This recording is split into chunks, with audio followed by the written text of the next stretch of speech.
head on to our drafting phase. Dapat laliman talaga ni Coach Bonchan, ni Coach Ducky, at ni Coach Trevor yung kanilang mga baon dito sa game number 4. Potentially the last match if ma-break nga ng Blacklist International yung streak as they start on the blue side. Yan na yung Fanny Open ban. na naman ang Suyu and nakaban yung Fanny. Binan na yung Fanny. Hindi kasi kanina parang it just so happen na naging maganda yung performance nila pero naging masakit talaga sa ulo nila yung Fanny ni Kyle TC. So why not tanggalin na lang? Oo.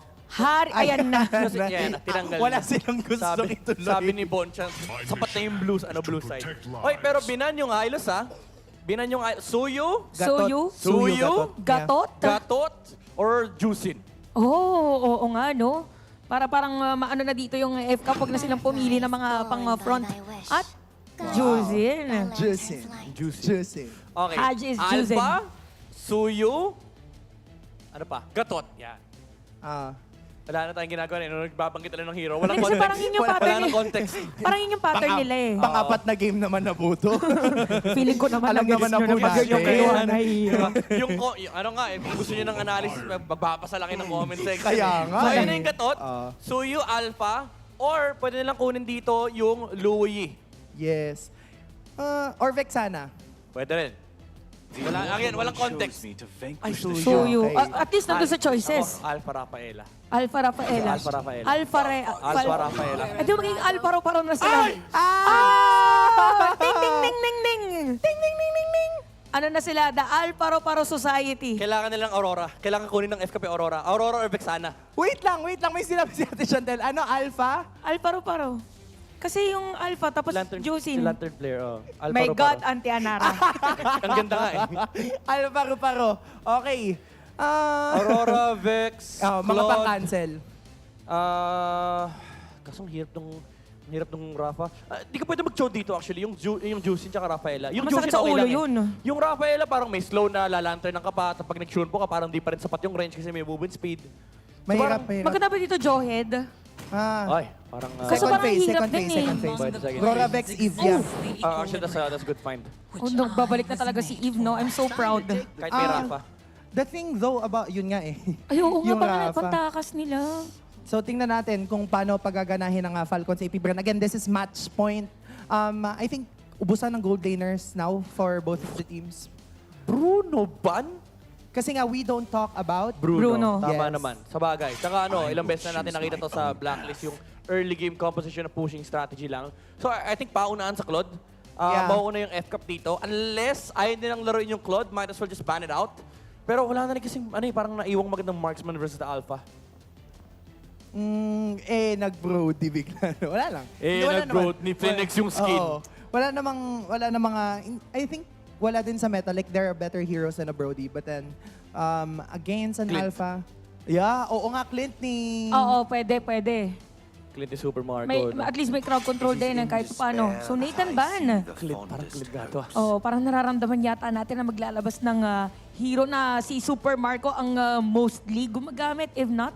What if, ang gawin ng F-Cup, kuha sila ng XP or roam ng 4th pick, hayaan na yung Blacklist kumuha ng Claude, and then they pick up the 1-1. Any thoughts, Auntie? Pwede.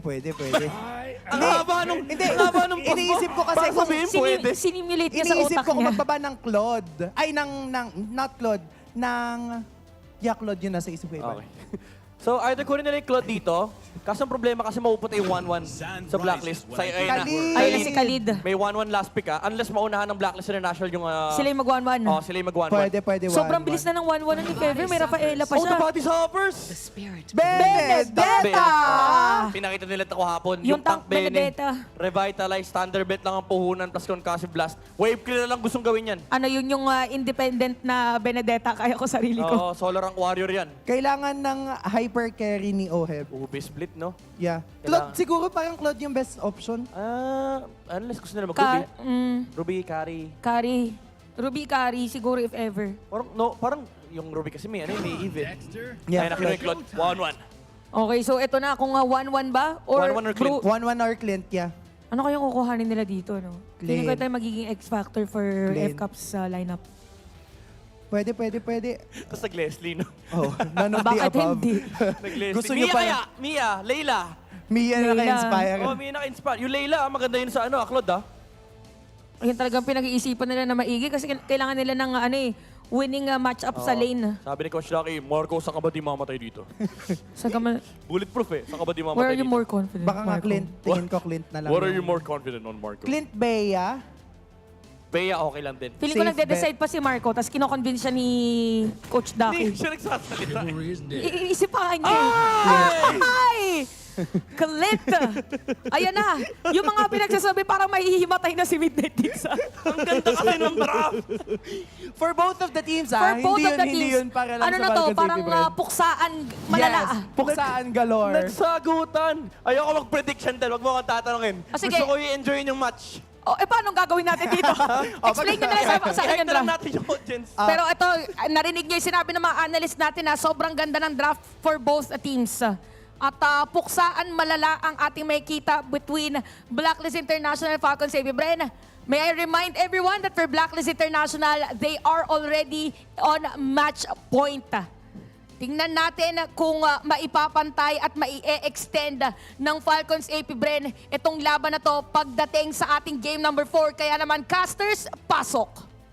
Final match na nga ba for the upper bracket semifinals or ma-extend ang ating matchup onto a game number 5? Itong laban ng Blacklist International at Falcons AP Bren. Hanggang ngayon, surprise pa rin ang ating mga analysts sa kagandahan ng mga lineups na naihatid sa atin ng magkabilang kumpano na to. MP The King and Kyle TZ ang ating nasa harapan. Again, ito na naman ang suyo at tapatan ng Alpha, di ba? At Midnight na ayaw nang mag-predict sa Ayaw laban na na to. eh. Kasi imagine na napakita na naman nila muli itong Benedetta para kay Lord JM. And looking at the emblem builds as well, parang kung tama ko, ito rin yung kahapon Yup. na naging way din kahit papano. Naking panglason, andyan yung mga elect of final blow. And just imagine kung ano yung impact ng mga plays niya later on. Early on pa nga lang eh. Ayun, wait lang. Atras muna siya, nai for nai. And ito yung sinasabi, Okay. maganda yung sinabi mo, no? Kasi about dyan sa Benedetta na yan, ang nakita natin kahapon na Thunderbelt ang naging build dyan, tapos mga defensive items. So, I think isa to sa mga reasons kung bakit din kinuha ito ng Blacklist International. Kasi kailangan nga nila ng Kailangan. manggugulo Oo. sa likuran, di ba? Tsaka nagawa niya nung college siya. What more with the Benedetta, di ba? Ay, oo nga. Sayang nga lang yung skin na ginamit niya, hindi yung nakamotor. Pero Yung ngayon- Ducati skin. Oo, pero ngayon, titignan natin kung paano yung magiging galaw din nila this early on. Damage siya, pero si Lord JM ay kailangan matras, pero nandun yung Spirit of Alpha. Tapang. Kyle TZ ay level 4 na nga rin. Maagang pagsasama para sa Blacklist International. Pero ito kasi yung maganda eh. Yung river manipulation, makakounter yan ng mga holy healings, tas yung mga movement speed na nabibigay ni Perks. Natuto na sila, di ba? Especially na-predict nga ni Chantel to, Alpha, and then the Rafaela here para sa Blacklist International. Para kahit na mag-Eve, you have the mobility. Yun lang naman yung parang kinalugi din nila kanina. Hindi sila basta makalabas dun sa box na kinecreate ng Falcon CP Bren. Kaso nga lang ngayon, boxing in. For the first turtle, popondohan agad to ng Falcon CP Bren. Kuha kagad nila. Tinan mo naman ay ang plano dito ni Oben ay nagmamadaling kunin dito si Oheb. Pero nakatakas din lamang. And ang ganda ng ginagawa dito ng Blacklist International. Hindi sila nakikipagsabayan. Oo. Kung lugi sila doon sa pwestuhan, hindi ibibigay na kaagad nila. Kasi parang ang mindset nila dito, sige, ibigay nyo lang yung pagong. Kaya nating palagan yan pagdating ng mid Mamaya, part. ang buhay di karera, hindi pa naman karera sa early parts of the game. Pero sa ngayon, para sa Falcons AP Bren, it's a marathon, it's a race to get that point, eventually extending the match onto game number 5. Pero game number 4 ngayon, ay nakikita natin na naging malaki din ang epekto nung nangyari sa game number 3. Dala-dala ng Blacklist International yung momentum. Pero how will they ride that momentum? Pa-upwards nga, pa-downwards. Pero ngayon, kahit sa angle ako tumingin, hindi mo naman makikita magkapatayan tong dalawang to, Flappy and Lord JM. Oo, no? Kaibahan sa mga games na nakita natin, parang games 1, 2, 3, action kung action eh. Nung game 3 nga, di ba parang wala pang isang minuto, harapan kagad dun sa gitna. Hindi ka na nga humihinga, Burrito, sunod-sunod ang play-by-play doon. Di ba? Oh, wait lang. Sunod-sunod din ang goal dito ng Blacklist Ang International. tatago, Malaking nakaabang. Any moment din pwede siyang pumasok. Flap TC ay nakatunog din. Sabi niya, ayoko masyadong mag-waste ng time. Especially ngayon, nakikita niya less than half a minute, magre-respond na muli ang isang neutral objective. Turtle ay nandito na agad ang ilang mga miyembro ng Falcon CP Brand sumisilip-silip lamang. Pero ito yung sumisilip din. Oo nga, no? Ang lalim nito ni Lord JM. Kulit talaga ni Lord JM, pero tinamaan siya. Nandun din, may Sandstorm. Lord JM nagamit yung kanyang revitalize. Sabay atras. At napakaraming dash na kanyang binitawan doon. May mga na-expend na ultimates naman para sa Falcon sa AB Bren. Pero babalik pa siya. Kulit talaga ni Lord JM, no? Grabe. Okay lang sa kanya. Wala man ng revitalize, wala man yung like the final blow, but still, andyan pa rin yung prowess ng isang Benedetta. Pero ngayon, on to the fortress muna tayo ng Turtle na sinisimulan at ayaw bitawan ng Falcon City Bren. Yun na nga, no, hahawakan na nito. Alam nila na 5 members from Falcon CP Bren ang nakapwesto dun sa may bandang pagong. Kaya nga naman naging trade nila ng Blacklist. Sige, cut na lang natin dun sa may bandang itaas. Grabe oh. Tapos habang kayong lahat nagkakagulo-gulo, hinahanap nyo kami. Pag hinanap nyo ako, nandito lang ako sa taas. Oo. Yun lang ang sigaw dito ni Lord JM. O yan, wait lang. At tinututukan din siya dito. Raging Sandstorm may nagamit. Sa may Crimson Pico naman. Para kay Haji. Ngayon, nag-meditate din. Sa may binalibag doon sa may pina. Dapat ng Guardian. Pero nakatakas si Lord JM. Crucial yun. Kaso nga lang, Not for long. Dahil nga nakuha din ang Falcon Savvy Bread. grabe no, yung lalim naman na ganun, somewhat gustong-gusto naman ng Blacklist International. But remember, kapag nakakuha pa rin ng ganung balik na trade ng Falcon sa AP Bren, kahit pa paano mabilis yung conversion Ay! nila. Ang sakit ng mga quick draw look at that. Ang King na papasok na nga rin. Pero ito na yung trap. Rival manipulation kasi nga wala ng pantakas. At sakto lang na naging kabayaran doon yung Torres sa may bandang ibaba. At least kahit pa paano may trade pa rin na nakuha ang Blacklist. Ito naman yung ginagawang pang-convert ng Blacklist International. Lugi tayo sa palitan, why not take off a trade kung Torre man yan? Ngayon, pantay na naman yung basag on the top and even on the bottom side. Blacklist International, hindi natin nakikita ngayon na sila yung nag-i-initiate ng malalalim na plays, especially na crowd control talaga heavily, ay nakikita natin onto the draft or lineup na meron ng Falcon sa AP Bren. Nandyan na naman yung box and definitely nandyan na naman yung mga Abbot of the Guardian and Raging Sandstorm. Ang problema ngayon para sa Blacklist International, yung one-time, big-time na huli blessing din kasi na meron din sila perks. Yung nakikita natin na pwede niya maging trajectory sa stun ay sobrang linear lang, pwedeng iwasan ng mga members ng Falcon sa AP Bren. Oh, tsaka yung damage din ng Blacklist International dito, DPS damage per second, no? Wala silang instant na kill.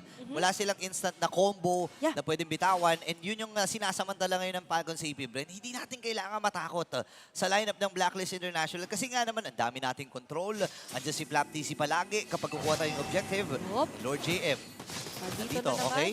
Ginamit yung Electrify na Blow para lumakli ng mabilis yung mga minions. Nag-aabang tayo eh. Sabi ko, papasok na ba siya ulit doon? Kaso nga lang, kahit yung Falcon sa AP Bren, tumayo muna sila saglit bago mag-skill. Pero ito, makukuha na naman nila ang pagong sa kamay nila Burrito. Noong sabay 2v1 ang naging ganap. Crimson Beacon ay nagamit na rin ni Haji. Kaya lang dito na si Kyle DC, nanggigigil. Maabot naman niya din si Ob. Nakita! Nakita si Oheb! At siya ang namatay! Ay, nako. Sabi niya, alam kong may tao talaga dito eh. Meron eh. Alam ko eh. Tapos sakto pa nandun si Oheb. Talagang mapapaharn ako dito mga agents. Pero sa ngayon, sino nga ba ang kanilang tututukan? May mauhuli nga ba dito sila Lord JM? Pero sa ngayon, magsisialisan muna ang mga bees. Grabe si Flap TC. Napakabilis talagang kumilos no, ng isang kalid. Ito yung kagandahan kapag meron kang ganitong klaseng hero. No? Sige, marami kang dash. Okay lang. Kasi nga naman, ako mismo, mabilis kumilos, mabilis mag-skateboard. Di ba? Exactly. Tsaka hindi lang yung kabilisan, especially yung sustain na meron siya. Katulad kanina, kaya niya pa mag-quick sun guard. And aside from that, sobrang kompleto kasi sa Arsenal sa skills Aray. dito ng isang Khalid. May pagtakas, may pang-engage, pero ito makakatakas pa nga ba? Okay, nag-disengage muna ang Blacklist International. Alam nila yung kakayahan ng Falcon Savvy Brand dito na tumunaw. Lalo na si Super Makmak na even ditong si Perks at saka itong si Lord JM, nararamdaman na talaga yung damage no? Exactly. At ngayon, para sa Falcon City Bren, all sides covered. Lamang na naman sila onto the laning phase. Lahat ng linya nakaabang, lahat ng linya ay nakakalamang ang Falcon City Bren. At hindi lang yon, sila ngayon na may hawak ng susi ng remote kung kailan nga ba magsisimula yung palabas. Okay, napigilan nila yon pero mapipigilan ba nila ang magpasok dito ni Lord JM habang folks from Few talagang humahapdi-hapdi na. May mga kids na rin kasi si Few dito, kaya ramdam na natin yung kanyang mga Void Crystal tsaka Void Blast eh. Oo, saka nakakadagdag din, bumibilis din kasi siya, di ba? Kapag tumatama Tumatama, yun. oo. At ngayon, bumibilis na nga siya, mas lalo mo pang mahihirapan na pitasin siya or sabihin nating lapitan.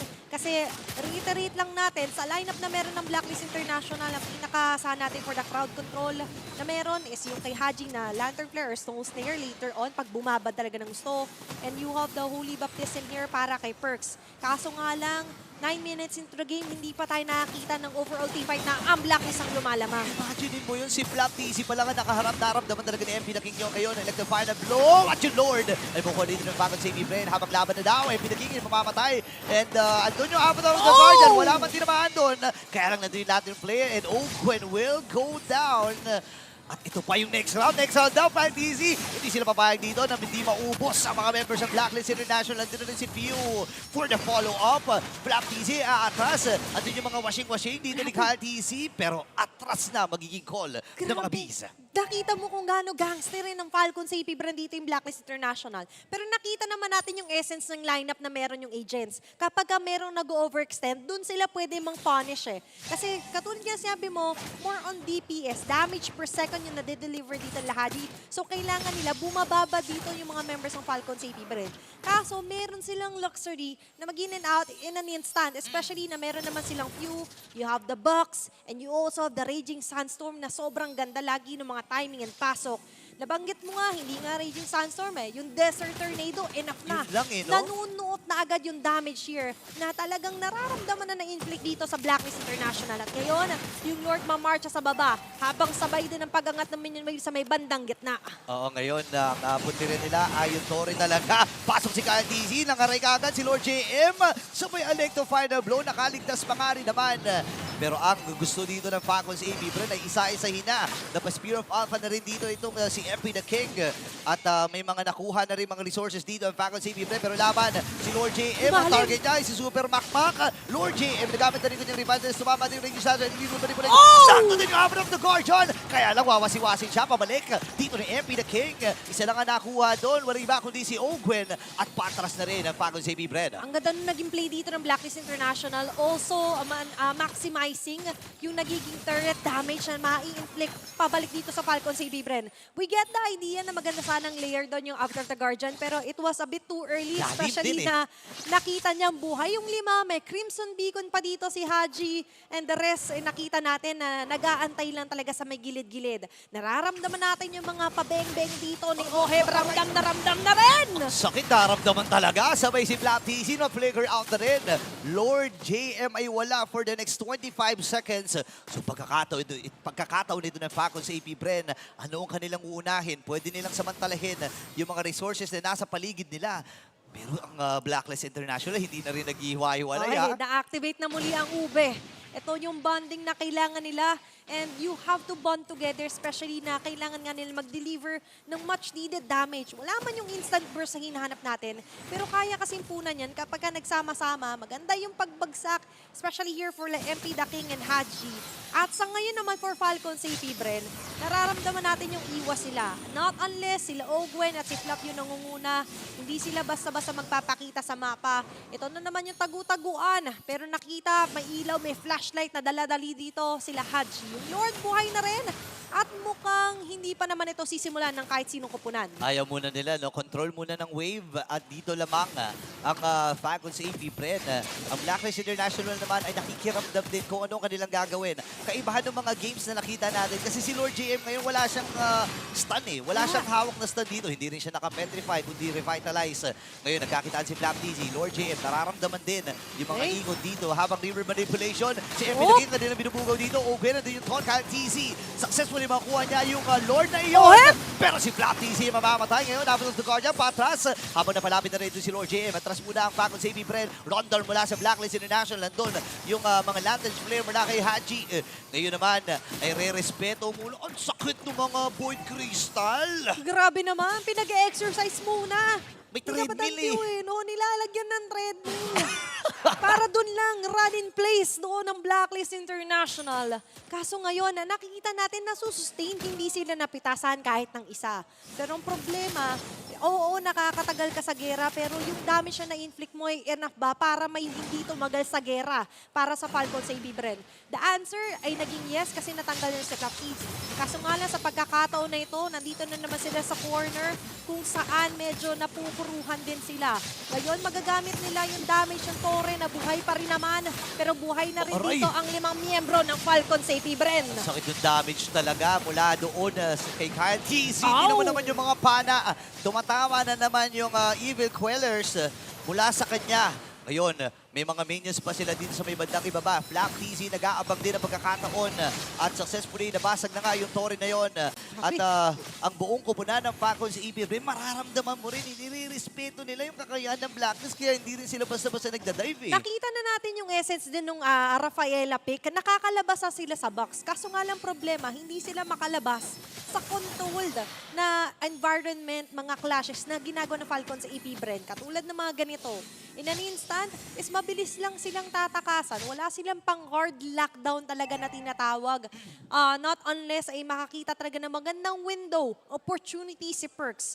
4 to 5 yung kill score natin. Hindi sobrang high killing moments yung nakikita natin, pero more on sobrang sustainable moments or clashes yung nakikita natin sa mapa. At halos lahat ng ito, pumapabor onto the longer part para dito sa Falcon City Bren. Kay Lord GM, nakaabang doon. Alam ni Kyle KZ na pwedeng pumasok yan. Magkakasama na rin ang Falcons sa EP.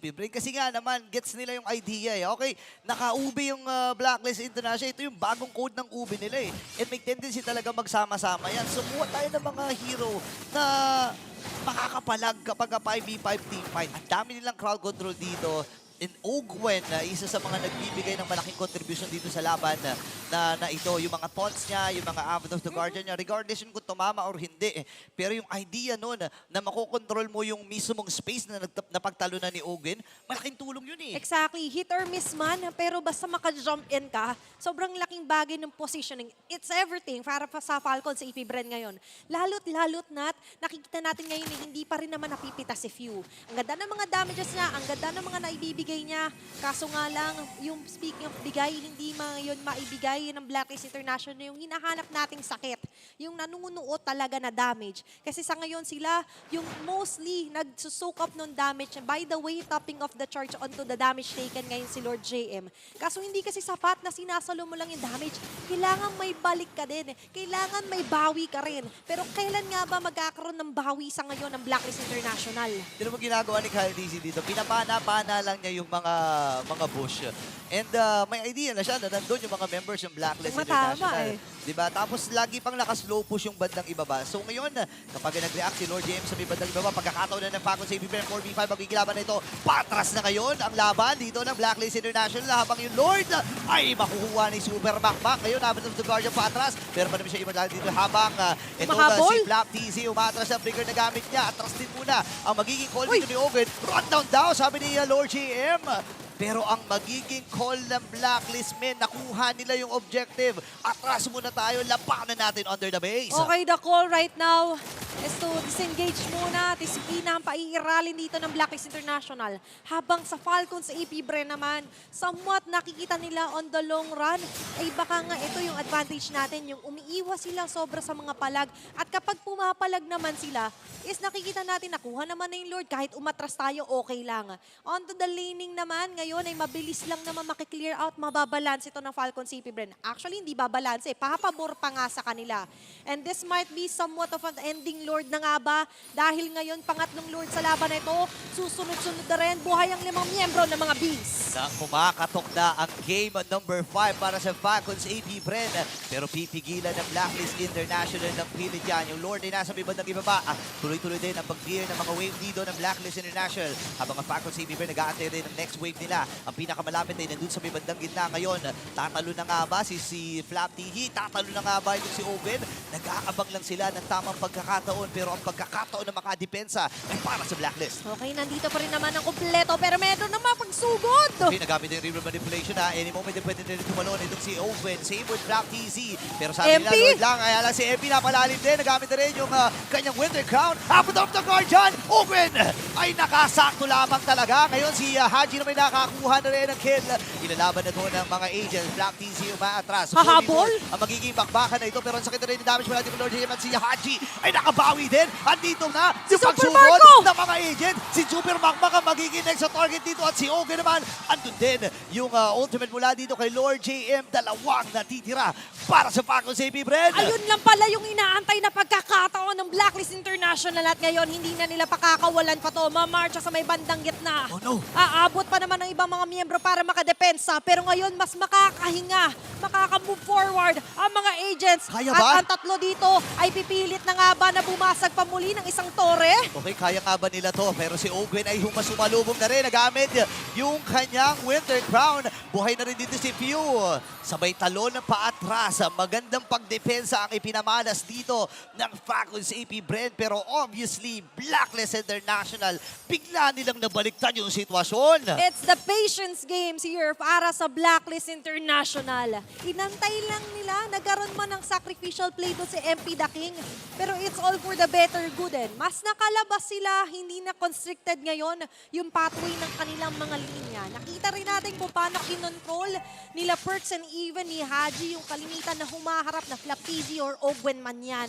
And so far, is nakikita natin na pumupuso na rin yung damage nila. Kasi si Ohib ngayon, kung tama ako, parang tatlo na rin yung 4 items na meron siya or not only tatlo.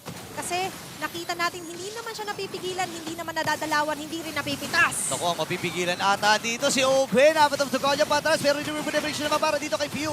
Ngayon, nasalo na dito yung like the final blow. Atras muna, may heal. Nga lang para sa Blacklist International. Ito yung reset na kalamangan ng mga agents at ng Falcons AP Bren. Kailangan nila mag-atrasan. Nabababa ng mga buhay na dito. Ngayon, Haji! lalaban na! At walang iba kundi si Flapizzi ang magiging punteriya. Flicker na gamit din. Sabay meditate. Atras muna. Tapak na cycle ng eye. Ngayon yung Lord naman ang kanila magiging punteriya. 28k ang buhay nito. Next round daw. Round 2 daw. Round 2. Sobrang risky to para sa Blacklist International, lalo at nararamdaman nila yung mga waves dun sa may bandang taas at baba. Parang medyo umaabante. Falcon CP Bren on the other hand, kung hindi napansin yun, makapitis na lang sila ng isa o dalawa. That might be it eh. Pero para sa Blacklist International, di sila pumapayag. It's still the waiting game para dito sa pang-apat na Lord ng game number 4 Burrito. Pero walang sino man ang bumibitaw dito sa kanilang mga posisyon. Wala nang bitawan ito. Again, ang naging story ng Blacklist International nung regular season, matagal nilang hinanap yung tamang code, yung tamang recipe para sa kanilang kupunan. In Falcons AP Bren naman, nagkaroon din ng mga struggle nung regular season at nanatili bilang Titan na ngayon ay humaharap sa sinasabi ng mga tao ngayon na lason ng mga lason. Ang Blacklist International, kumbaga ang Black Venom daw. Oo, saka ngayon nakita rin natin at napatunayan na yung dala-dala nila markets, yung dala-dala nilang lineup na papagana nila. It's a different version, pero kasi yung version na to, ito yung mas pinatindi, mas makamandag. Pero ngayon si Flapizzi, malayo-layo at malalim-lalim ang kanyang pinag-aabangan. May isa siyang mga kasalubong pero hindi siya papansinin doon ni Lord JM. Instead, magpupush, magka-cut ng lane, pero yung Yung Lord pa rin, titignan natin. Okay, yung top lane ha, parang may nagkakaroon ng habulan doon. Pero aatras na rin muna itong si Haji. Okay. Ngayon, reset muli para dito sa Lord. Nakailang chacha na yung Lord Burrito pero doon sa may bandang top, mga ultimates or ultimate rather pa lang naman ni Lord JM ang makikita natin magagamit. Pero dito, naka-ready pa rin naman, naghahabulan yung dalawa nating XP laner at babalik tayo eventually dito sa Lord Dance or Lord Hold na ginagawa nila MP The King laban sa Falcons AP Bren. Okay, bumababa na ng 25k yung buhay ng Lord na ito. Pwede atang i-rush. Kyle TC nakasilip din. Sabay atras muna ang Blacklist International. Pinapababa lang talaga nila yung buhay ng Lord na ito. Sama-sama ang Falcons AP Bren. And nakakatakot dito. Ayan na nga yung river manipulation na nagamit na. Lumabas lang. Pagkakataon ng Falcons AP Bren. Na-burst ng mabilis itong Lord na ito pero hindi sapat. Alam ng Blacklist, kulang ang kit dito ng Falcons AP Bren. So pagkakataon nila to ha. Grabe, nakikita natin ngayon kung paano nila sinasayaw, paano nila binabalanse, pero yung balanse, matitilt na nga ba kasi may isa dito mabibitas? Okay, nahatang dito si Owen ha. And this time, napagamit na rin ang Winter Cup. Pasok din si Flat TZ. Habang si Kyle TZ naman ay nakasalubong na rin ako. Nagamit na rin dito or na-pop na rin yung Immortality. Ngayon naman, si Oheb. Ang magiging puntira niya ay yung Lord na ito. Kailangan mag-recall. Kailangan mag-recall ng Blacklist International. Magbaba na ng buhay ng Lidina habang yung Blaze Dumas naman. Mula dito kay Oheb sa may Winter Crown para kay Flat TZ. Ngayon, atras sa magiging call ng Blacklist International. At pagkakataon na ng mga B na kunin itong Lord na ito. Sa dinami-dami ng mga nilatag, wala pa rin naman nalalapag dito. Pero ito na yung lalatag sa baba! Ilalaban nila to. Walang humampas dun sa Lord. Hindi nila inampas yung Lord. Pumasok si MP the King. Pero it's a trap. Sumisigaw ang Pagos AP Bren. It's a trap. Lord JM na lang ang natitira. Merong mga minions dun sa may bandang itaas. Ang Pagos AP Bren. And clean wipe out para sa kanilang kupunan. Ito na ang pagmarcha ng Pagos AP Bren. At maitatala muli ang game number 5. Nagsa-celebrate ngayon ang buong Beast dahil magkakaroon tayo ng game number 5. Walang hihinga. Sulit! Sulit talaga. Lahat ng nanood ngayon ay kasama sa history na itinatala muli ng dalawang may legacy.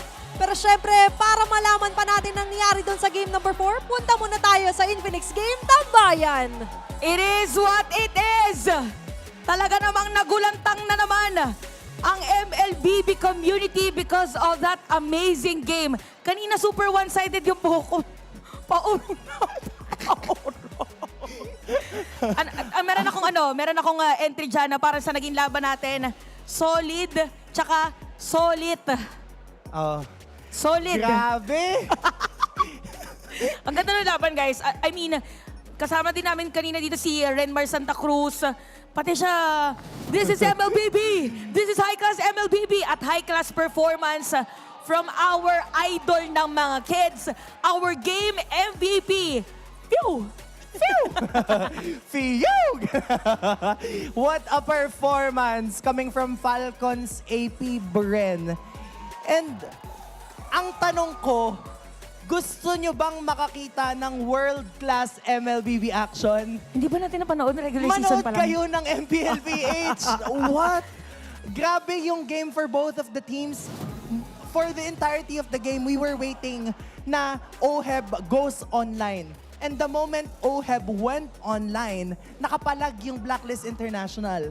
But that 4-5-minute Lord dance na huling Lord is what really made this entire game special. Grabe yung patience coming from both of the teams. Nerve-wracking. Grabe yung not just the patience, yung skills kung kailan ibabato. Kasi nakikita natin oftentimes kung kanina nung game number 2, na ang nauuna lagi ay si Flap TZ, Flicker plus penalty zone, tapos si Ogwen with Avatar of the Guardian. In this case, ang nauuna laging mag-setup ay si Few with the real world manipulation. Nakita natin na nilapag ni Oheb ng medyo maaga yung kanyang Blazing Duet. Yes. And yung sustainability na binigay ni Perks dun sa team ng Blacklist International ay nagpa-prolong ng entire fight.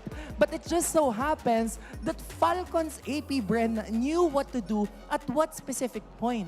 Oh, tsaka parang for Falcons AP Bren, what's more beautiful is that yung usage ng Winter Crown for both Flap TZ and Ogwen. Yes. Lalo na kay Flap TZ kasi ang daming mga crucial moments we're in. Siya na yung tina-target, parang willing na yung Blacklist International na bigyan na natin to. Maybe that was the call at that time. Pero bigla siyang may Winter Crown, tapos after nun, maghihil lang siya. Yes. So parang hindi naman nasayang yung gustong gawin ng Blacklist, pero yun yung direct counter ng Falcons AP Bren kasi aware sila na OHEB is online na nga. Alpha, matagal ng online yan. So, parang ganun yung nangyari for Falcons AP Bren. It's them preventing kung ano yung threat from a Blacklist International come the late game. And pinag-usapan namin to ni Midnight, no? More than the real-world manipulation, I think ang pinaka nakakainis kapag Eve yung kalaban mo, yung Void Crystals talaga. Oo. Yung first, second skill na parang after every 2 seconds, magkukool Meron na down. naman. Tapos, yun na naman. Tapos masakit kasi yung first skill, tapos Yes. grabe yung slow ng second skill, ng cortina, yung parang nilalagyan niya ng red carpet. Then after that kasi parang nangyayari pa is meron pang slow. Tapos if ever na almost low life nang ginagawa ni Pew, okay, real world manipulation. And then mag-slide na lang siya kung gusto niya mag-top, bahala na kung anong gagamitin. But yeah, world-class MLBB yung nakita natin. Look at that damage dealt for Pew, 131k. So just imagine kung gaano kahirap for Blacklist International yung mga pokes from him, considering that they have the Rafaela. Na sinabi natin magandang pantakas for the real world manipulation dito yung Rafaela. Yeah, I think though, for Blacklist International, kailangan lang nilang maging mas cautious dun sa drafting phase. I think na banggit no ni Midnight kanina na nandito pa siya sa Infinix Game Tambayan. Ngayon wala na kasi siya. Yung ang hirap pumili ng Alpha against an Eve. Oh. Na kahit anong Spear of naging Moscow pala. Spear of Alpha na gusto mong gawin, masuslow at masuslow ka. And nagbago din yung mechanics ng Eve kasi before hindi ganito eh. Yung kapag lumabas ka dun sa ulti ng Eve, meron ng slight stun. So yun yung kailangang bantayan kasi 2 games nang nilalabas ng Falcons AP Bren yung Eve. Yung Eve. And it seems as if Blacklist International still doesn't have an answer kasi kung sa akin, ang pinaka naisip kong napakagandang sagot against an Eve is a Mathilda. Pero wala ka kasing Mathilda kasi nga laging nakaban yung Mathilda against both of these teams. So probably yun yung way ng side ng Falcons AP Burn on decoding yung Alpha. Kasi diba sinabi natin for Blacklist International yung naging effective against Smart Omega. Kaya nila nilalabas yung Eve. So hayaan na natin na i-open na lang natin yung Alpha and have another hero counter Alpha Yeah. para hindi tayo mahirapan or meron pa rin sila mga specific heroes na mababa nila which is the usual heroes na nakikita natin which is yung mga Mathilda nga, ganyan. Pero sobrang ganda nung naging laban natin. Like, sa sobrang dami, parang lahat ay naging highlight. Sobra. Tapos na